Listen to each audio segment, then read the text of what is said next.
Hello friends, welcome back. I'm Beth, here to help you fulfill your potential in meditation. As most of you know, I don't have just one method that I teach to everybody, like one size fits all. Instead, I much prefer to teach people one-on-one. And the reason is that you're all different. So please use these videos as a guideline. And if there's anything that doesn't quite work for you, anything that doesn't quite fit, then be in touch and I'll be more than happy to discuss those things with you one-on-one. Today's video is about the practice of metta meditation, usually translated into English as loving kindness.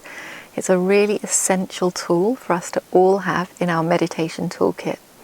The Buddha said that we can use loving kindness as a protective meditation. It means we practice it from time to time to support our main meditation. And we can also practice it as our main meditation in its own right. Now there are so many different ways to practice loving kindness, way more than I can fit into one short video. So what I'm actually going to do is make a few videos with different options of how you might like to start practicing loving kindness meditation. And today's video is exactly that. It's an introductory method for loving kindness. Now I say introductory, but I would actually suggest that before doing this practice, you already have a strong foundation in loving kindness to yourself. I've made a separate video on loving kindness to yourselves, so I'm going to put the link to that just underneath this video. And what I would suggest is that if you haven't done so already, then not only go and take a look at that video, but also have a go at the practice until you feel confident with it. Given that you've already done that, today's instructions are about expanding our loving kindness to include more beings. So the first thing that we need to consider when we want to expand our loving kindness to include more beings is which beings to start with. Now in the Pali texts we find these suggestions from the Buddha of different groups of beings we can work with. So the suggestion is to start with respected beings, to then move to beings that we hold dear, to move to neutral beings, and then to beings that maybe we consider to be an enemy. So respected beings, then dear beings, then neutral beings, then enemies. Now for some of you those four categories might sound really resonant, they might sound really true. And for others of you, you might think, well, hang on a minute, the relationships in my life don't fit so neatly into those four categories. So it doesn't really matter. If you want to work with those categories, great. And if not, the basic rule is to start off with beings that we find relatively easy to feel loving kindness towards and work towards the beings that we find more difficult. So we start by developing a strong loving kindness to ourselves. And then the first thing that we need when we expand to other people is the perception of the being. So for some of us with our eyes closed, we might be able to visualize the being that we want to work with. And in that case, we can use that mental image as our meditation object. For some of us, that's going to be more difficult. In that case, we can work with maybe a picture of that being and practice with our eyes open. Or we could use a memory, we could use their name, any perception that we like. And then we need some words that feel really true and sincere to convey our intention of loving kindness towards that being. We want to avoid allowing our words to become idealistic, mechanical, robotic, dry.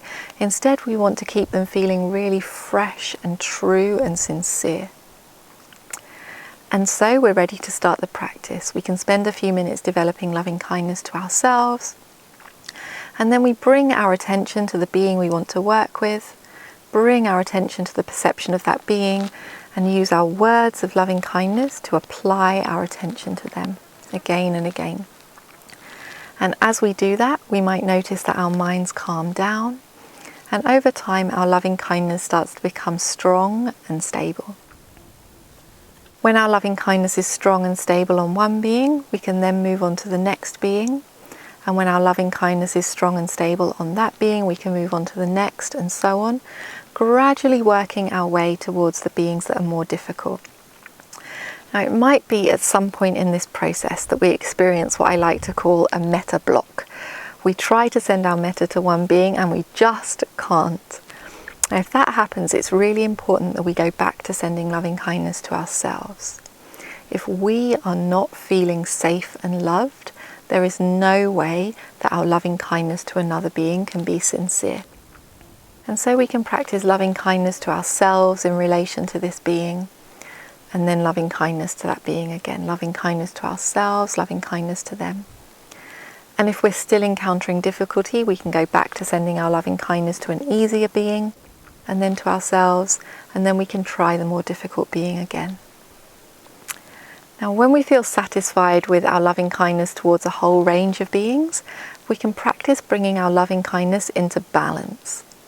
So this means that the loving kindness that we feel towards a respected person is the same as the loving kindness we feel towards a dear person, is the same as the loving kindness we feel towards a neutral person, and the same as the loving kindness we might feel towards an enemy or towards ourselves.